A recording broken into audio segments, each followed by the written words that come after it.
The galaxy was old, older than most civilizations like to admit. IT had watched stars die, empires burn, and entire species vanish into the quiet dark between systems. Wars had come and gone in long, violent cycles.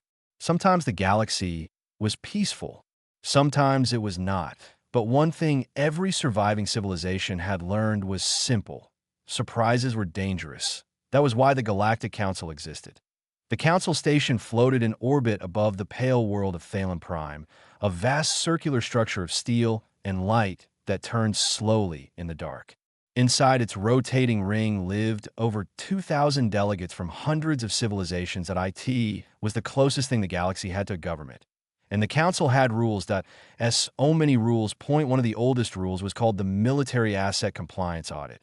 Every 50 years, every member civilization had to submit a complete record of its military strength: ships, weapons, fleet tonnage, crew numbers, everything. Nothing could be hidden.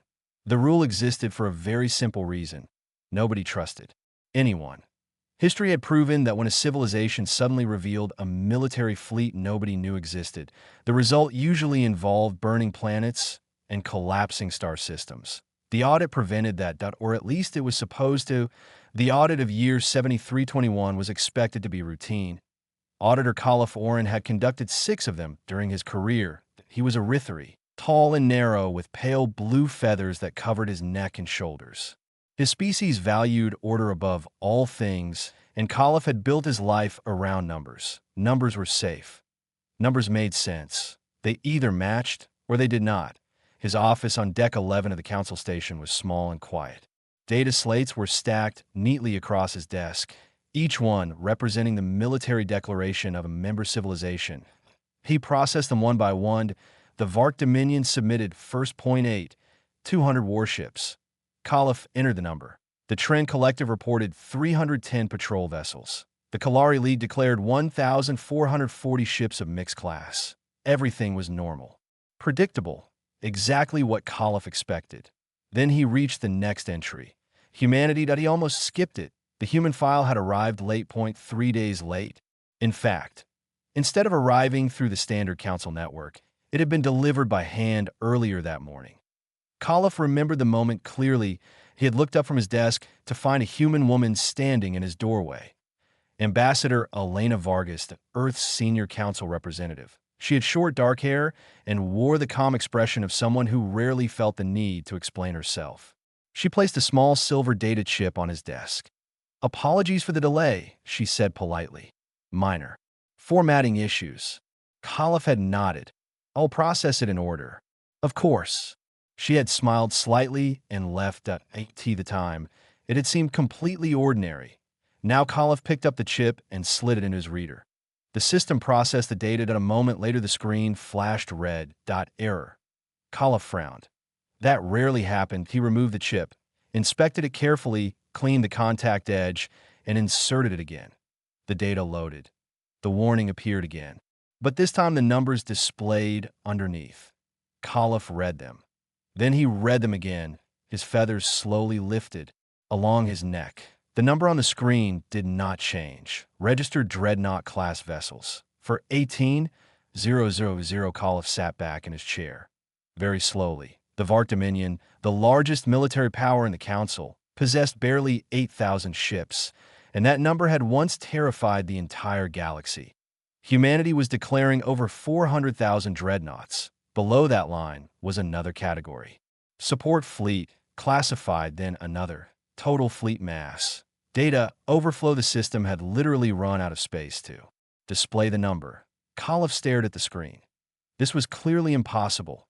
Humans were not a militaristic species. They were quiet, diplomatic. They attended council meetings. They voted on trade policies. They rarely argued it. If Khalif was being honest with himself, humans were one of the least remarkable civilizations in the council. The kind you forgot was present until you checked the attendance list. 400,000 dreadnoughts did not fit that image. Not even slightly. Khalif initiated a full verification scan.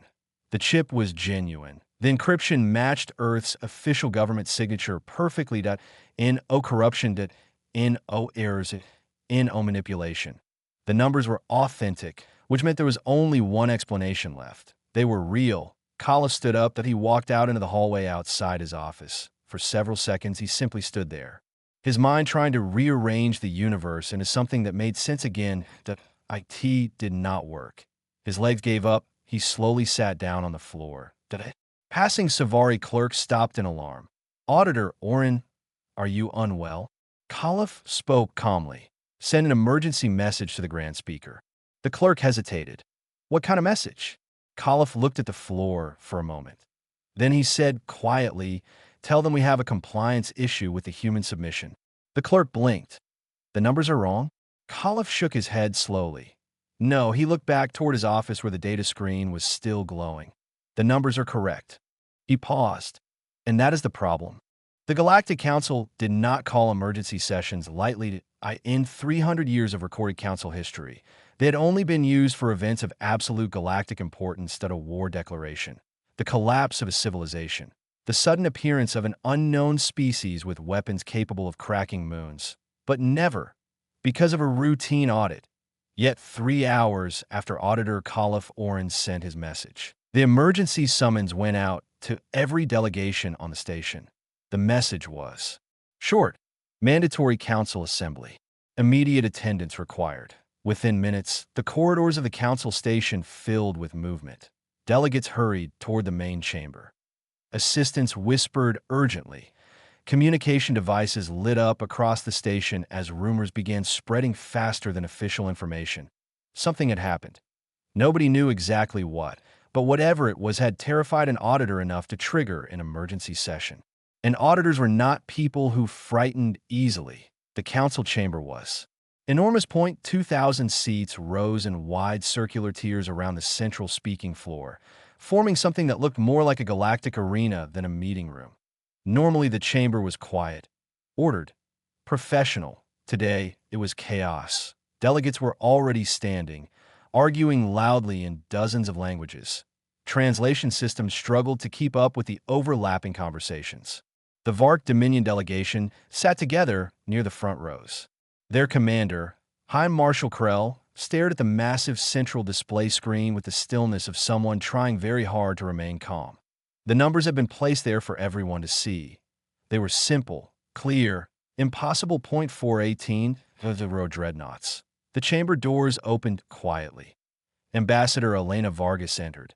She carried a cup of coffee. Her assistant, Daniel Park, walked beside her, trying not to look as nervous as he felt. Daniel had only been working for Earth's council delegation for 6 months. He had never seen the chamber like this. They look upset, he whispered. Elena glanced around the room. Delegates whispering. Some arguing, some staring at the display with expressions that bordered on panic. Yes, she said calmly. They do. She walked to the human delegation seats and sat down like someone arriving early to a lecture. Daniel leaned closer. You knew this would happen? Elena sipped her coffee. The audit always causes discussion. Daniel stared at the display again. Discussion? 400,000 dreadnoughts was not discussion. IT was the collapse of every military assumption in the galaxy. At the center of the chamber floor stood Grand Speaker Taloran. Taloran was old, very old. His species, the Valith, resembled tall amphibians with smooth gray skin and heavy eyes that had watched centuries of political disasters unfold. He had presided over the council for 29 years. He had survived 3 wars and 2 governmental collapses. He was known for remaining calm in situations that would have broken lesser leaders. Right now, he looked deeply tired. He raised both hands. The chamber quieted slowly, not completely, but enough. This council session will come to order. His voice echoed across the chamber through the translation system. We are gathered today to address a military compliance issue submitted during the current audit cycle. He turned toward the human delegation. Ambassador Vargas. Elena stood. She moved to the speaker's floor without hurry. 2,000 alien eyes followed her. She did not look concerned. Thank you, Grand Speaker. Taloran gestured toward the enormous number displayed behind him. Before this session proceeds further, we require confirmation. He paused. Are the fleet numbers submitted by the Human Federation accurate? Elena nodded once. Yes. The chamber exploded. Voices rose in every direction. Several delegates stood up simultaneously, shouting questions that overlapped through the translation network. Talorn allowed the chaos for exactly 30 seconds. Then he slammed one hand against the speaker console. Order. The chamber quieted again. Slowly, Talorn stared at Elena. You are confirming that humanity currently possesses over 400,000 Dreadnought-class warships. Yes. The room somehow became even quieter. Talorn spoke again. Ambassador Vargas, humanity has been a council member for 162 years. He gestured toward the chamber. In that time, your species has made no territorial claims, no military threats, no aggressive expansion. You participate in trade agreements and cultural exchanges. He paused. And yet you possess a fleet larger than every other civilization in this chamber combined. He leaned slightly forward. Why? It was the question everyone wanted answered.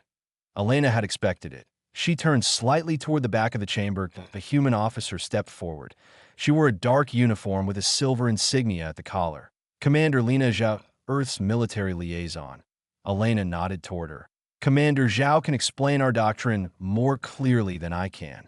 Zhao walked to the center of the floor. She looked around the chamber calmly. Her voice was steady. The fleet exists because we built it. Murmurs moved through the chamber again. She continued.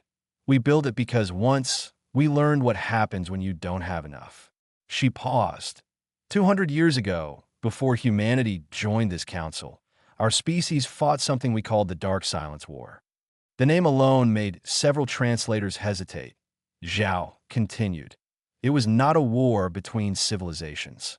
It was not a political conflict. It was a machine intelligence that appeared in our outer colonies. She looked across the chamber. In 5 years, it destroyed 8 human star systems. The chamber was silent. Billions died. Zhao did not change her tone. We survived because we built ships faster than it could destroy them. Factories replaced cities. Shipyards replaced everything else.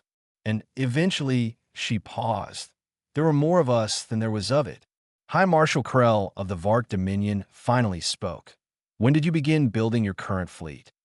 Zhao looked at him. We never stopped. The words hung in the air. We upgraded the designs. We expanded the shipyards. But the construction program never ended. Krell slowly looked back at the number on the display, 400,000 Dreadnoughts. The Savari delegate raised a trembling hand. Are these ships currently crewed? Minimal automation crews when idle, Zhao replied.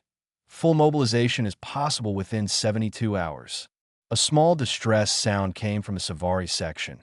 Talorn asked the next question quietly. Commander Zhao, if this fleet exists to defend humanity, he paused. Why hide it for so long? Zhao answered immediately. We did not hide it. The chamber stirred again. We simply never advertised it. Elena Vargas spoke again from beside her. For 160 years, humanity has not threatened anyone in this chamber. She gestured toward the display. The ships existed the entire time. Nothing about our behavior has changed. Talorn studied her carefully, then answered one final question. He leaned forward. What does humanity want? Elena looked around the chamber, 2,000 faces watching. Fear, suspicion, curiosity. She answered simply, we want our people to come home. The room went quiet again. When humans leave Earth, she continued, they go into dangerous places. Deep space, unknown systems. Every pilot, every engineer, every soldier wants the same thing. She paused, to finish the mission and return home alive. She gestured once toward the display. The fleet exists to make sure that promise is something we can keep. No one spoke. Not immediately, because for the first time since the emergency session began, the number on the screen did not feel like a threat. That IT felt like something else, something the translators struggled to find a word for. The vote to send an inspection delegation passed almost immediately. IT was not even close. Nearly every civilization in the Galactic Council agreed on one thing. They needed to see the fleet with their own eyes. Numbers on a screen were one thing. Reality was something else entirely. Ambassador Elena Vargas did not argue with the decision. She simply nodded. Humanity welcomes the inspection. That calm acceptance made several delegates even more nervous. Civilizations that had something to hide did not invite strangers to inspect their most powerful weapons. The inspection group was small, only 10 representatives, chosen to reflect the major political factions of the council. High Marshal Krell of the Vark Dominion was included despite several protests. Even the delegates who disliked him understood something important. He was the only one in the group who had commanded fleets in actual wars. If anyone could evaluate a military force properly, it was him. The Savari delegate Pell asked to come as well. Nobody had the heart to refuse. Point two council military analysts joined the team, along with several neutral observers.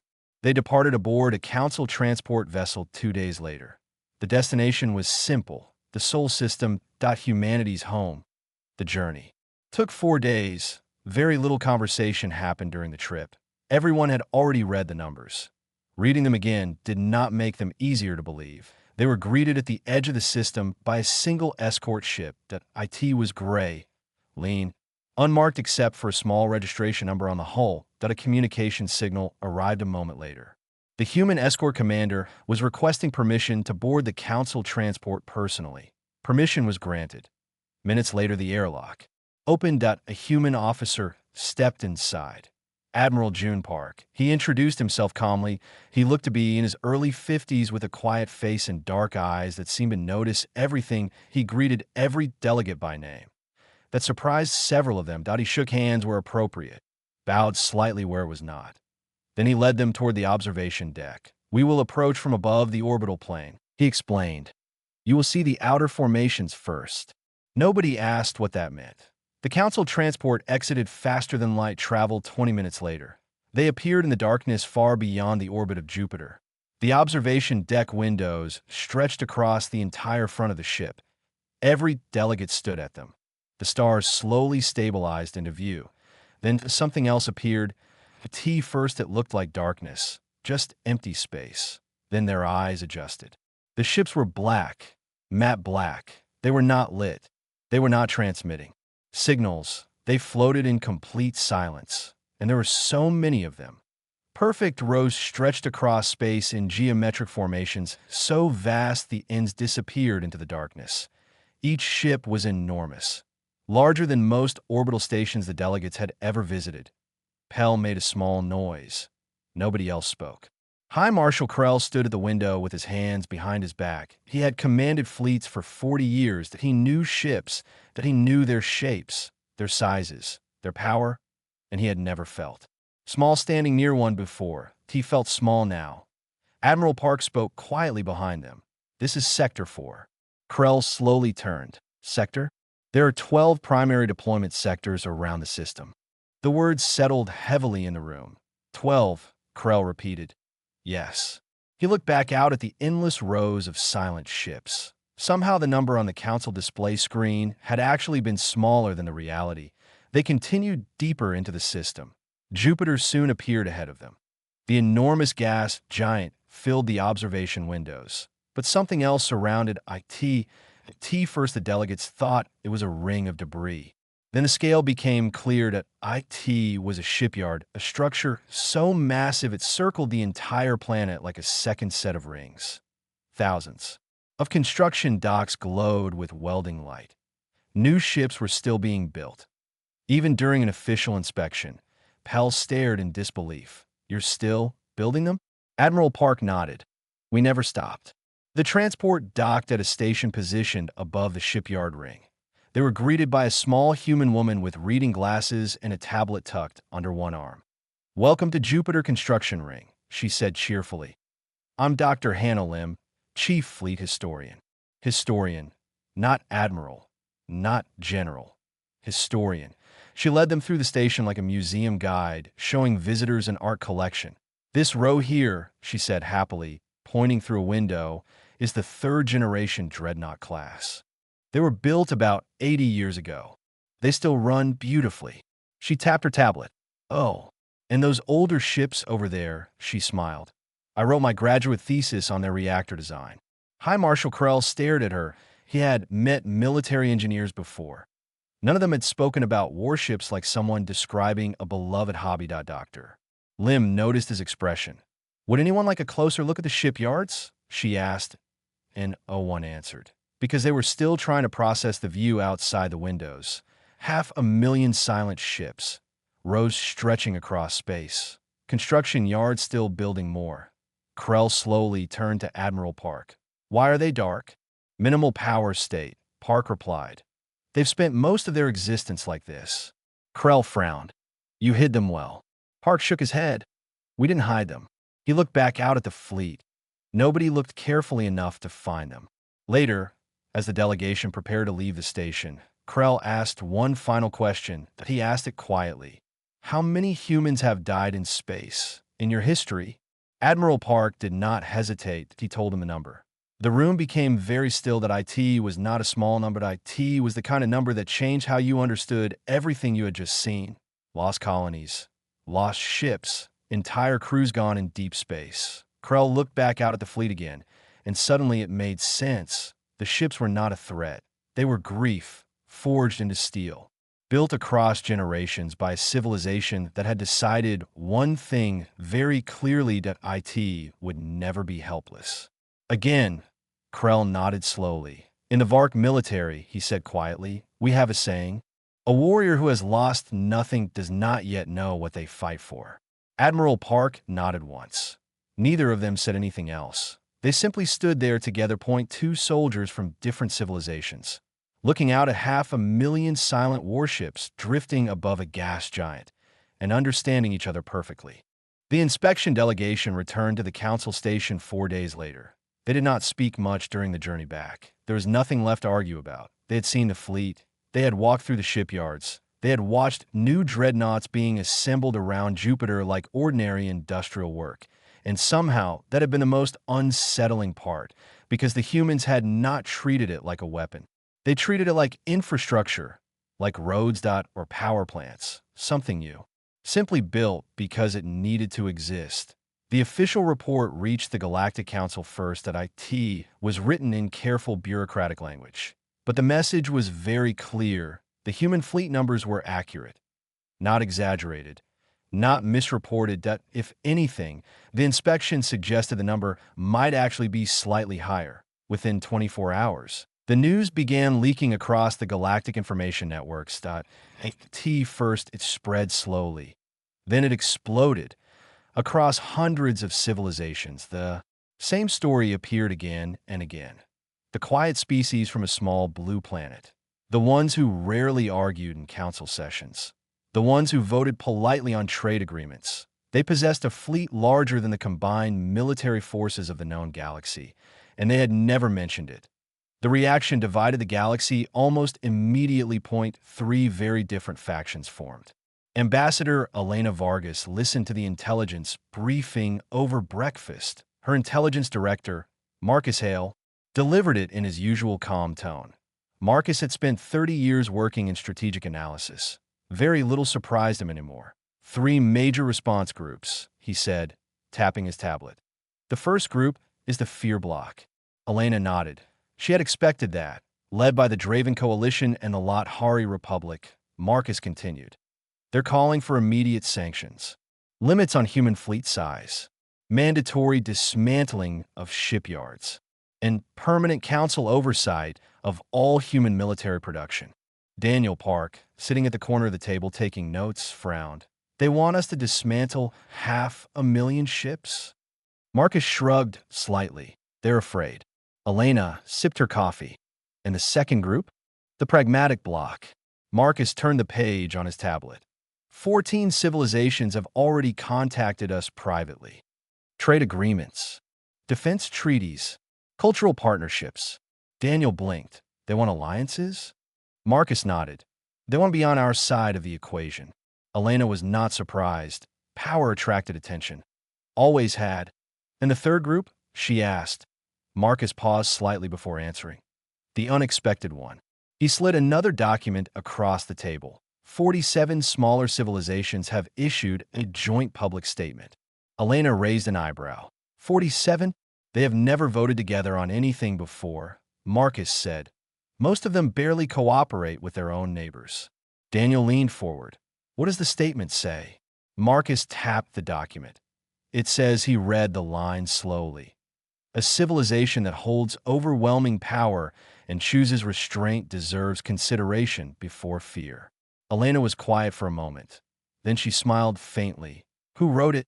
The Lovery Ambassador, Marcus replied. A species known for staying neutral. She leaned back slightly. So, the galaxy has split into 3 reactions. Marcus nodded. Yes. The fearful, the opportunists, and the ones who were simply watching.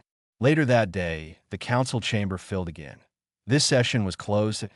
No public broadcasts. No outside observers. Only the main delegations and the Grand Speaker. The Draven delegate stood first. His proposal was already prepared. He argued calmly and professionally that Earth's fleet represented an unacceptable military imbalance. Galactic law required cooperative security, and no single civilization could be allowed to maintain such overwhelming force without oversight. His proposal demanded 3 things today: cap on human fleet numbers, immediate suspension of new ship construction, and a permanent inspection committee stationed in the Sol system. The argument was legally solid. Several delegates nodded while he spoke. When he finished, the chamber turned toward Elena Vargas. She stood slowly, walked to the center of the floor. She did not carry notes. She did not speak loudly. Grand Speaker, she said calmly, I have one question for the council. The chamber grew quiet. In the 162 years humanity has been a council member, she looked around the room. Has Earth ever fired first? No one answered. Has Earth threatened another member civilization? Silence. Have we taken territory, issued ultimatums, or used our fleet to influence council decisions? Still silence. Elena nodded slightly. The fleet existed long before any of you knew the numbers. Our behavior has not changed. Our intentions have not changed. She paused. The only difference is that now you know. She returned to her seat. That was all she said. The vote happened 2 hours later. The sanctions proposal failed. Not by a narrow margin, why a surprisingly large one, because the 47 smaller civilizations voted together. For the first time in council history. Outside the chamber, in a long curved corridor where delegates went to make private calls, something unexpected happened. Daniel Park was reviewing messages when a young alien diplomat approached him. She was from a small 2-sun system. Most council members barely remembered existed. She studied him carefully. The delegation did not fight the sanctions proposal, she said. Daniel shrugged slightly. That wasn't the plan. Our senior delegate says something interesting about strong civilizations, she said. Daniel looked curious. What? She spoke slowly. A truly powerful species does not feel the need to prove it. She paused. Our world voted against the sanctions. Daniel nodded. I saw the vote. She gave a small, respectful bow. Then you know why. She walked away. Daniel watched her go. For the first time since the audit began, he realized something important. The galaxy was not just afraid of humanity. Some parts of it were beginning to trust them. But the real turning point happened somewhere else entirely. IT started with a short interview. A journalist from the Galactic News Network had visited the Jupiter shipyards during the inspection. She had spoken with a young human engineer. Her name was Nara Kim, 28 years old. Hull plating. Technician. The journalist asked her a simple question. What does it feel like to build weapons this powerful? Nara looked confused for a moment. Then she shrugged. I don't really think of it that way. She pointed toward the construction docks behind her. I mostly think about weld quality and alloy tolerances. She smiled slightly. We had a bad alloy batch last month. That was really annoying. The journalist blinked. That's what you worry about? Nara nodded. And lunch. Lunch.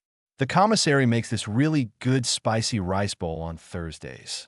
The clip ended there. IT spread across the galactic networks faster than anyone expected, because somehow it made the human fleet even more terrifying.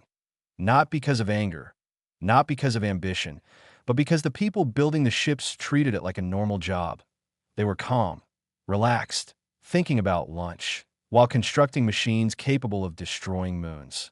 When Marcus Hale showed the video to Elena Vargas later that day, he expected her to be concerned. Instead, she watched it quietly. Then, she nodded. Leave it. Marcus raised an eyebrow. You're sure? It's honest, Elena said. That's exactly what building those ships is. She leaned back slightly. Let the galaxy see that. Marcus considered that for a moment. Then he nodded, because he understood something too. Fear created enemies, but calm confidence that created something much more complicated. The final council session was scheduled 1 week later, then the entire galaxy knew about the human fleet. The numbers had been confirmed. The inspection reports had been released. The shipyards around Jupiter had been broadcast across every major news network. And still, humanity had not threatened anyone. They had not moved their fleet. They had not issued demands. They had not even raised their voice in the council chamber. That quiet restraint had begun to change something. Fear was still present, but now it was mixed with something else: respect, curiosity, and for some, cautious trust. The council chamber was full again, 2,000 seats. Every major civilization present.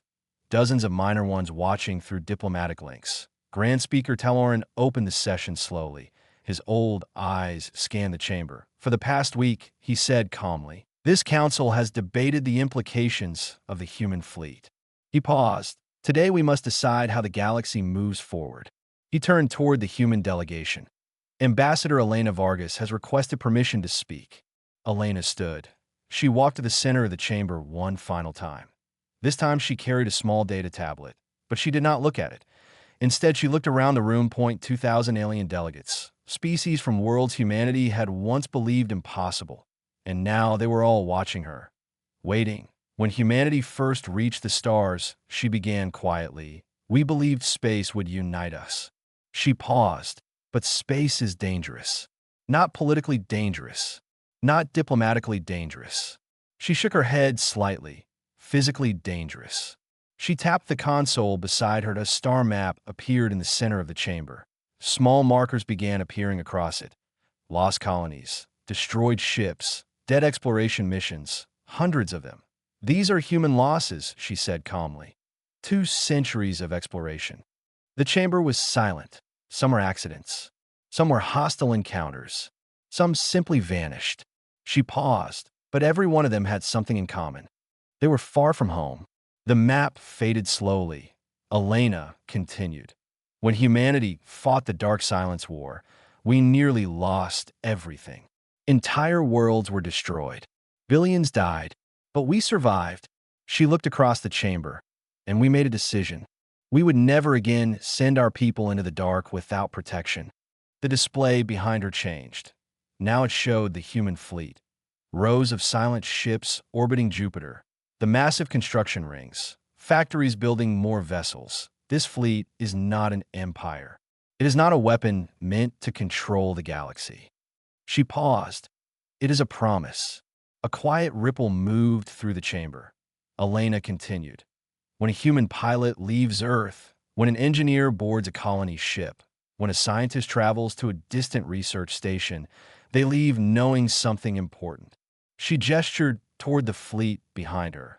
If something goes wrong, if the darkness out there tries to take them, humanity will come for them. Her voice remained calm, but the words carried across the chamber like steel. No matter how far they travel, no matter how dangerous the mission, no matter who or what stands in the way. She looked around the room one last time. That is why the fleet exists. She stepped back slightly. Then she added one final sentence, something she had not planned to say. If the day ever comes when the galaxy faces a threat like the one we once faced, she gestured toward the display. You will not face it alone. For a moment, no one spoke. Not a single delegate moved. Then something unusual happened. High Marshal Krell of the Vark Dominion stood, slowly, deliberately. Military commanders did not normally interrupt council sessions, but Krell was not known for following diplomatic tradition. He looked around the chamber. Then he spoke. In my 40 years of command, he said calmly, I have seen civilizations build fleets for many reasons. Conquest, fear, pride. He turned toward Elena Vargas. This is the first time I have seen one built for loyalty. He bowed his head slightly to a warrior's gesture of respect. That it was a small movement, but everyone in the chamber understood what it meant. The vote that followed was the shortest in council history. The proposal for sanctions against humanity was permanently withdrawn. Instead, a new resolution was passed at a recognition that a formal statement entered into Galactic LAW. The IT declared something simple, that humanity's fleet was not a threat to galactic stability. IT was recognized as a defensive force dedicated to the protection of its people and its allies. The vote passed by the largest margin ever recorded. Even several members of the Fear Bloc supported it, because after everything they had learned after seeing the fleet, after hearing the speech, they understood something important, that a civilization willing to build 500,000 warships and never use them for conquest was not the enemy of the galaxy, that IT might be the strongest guardian it had ever known. Later that night, on the observation balcony of the Council Station, Daniel Park stood beside Ambassador Vargas. Below them, the lights of the station glowed softly. "You changed their minds," Daniel said. Elena shook her head slightly. "No, what did then?" She looked out toward the stars. "The truth." Daniel followed her gaze. Far away, beyond the Council Station, somewhere in the darkness, hundreds of thousands of silent human warships still waited, watching, ready, not for conquest, but for the promise they had been built to keep. And across the galaxy, for the first time, other civilizations slept a little easier knowing they were there.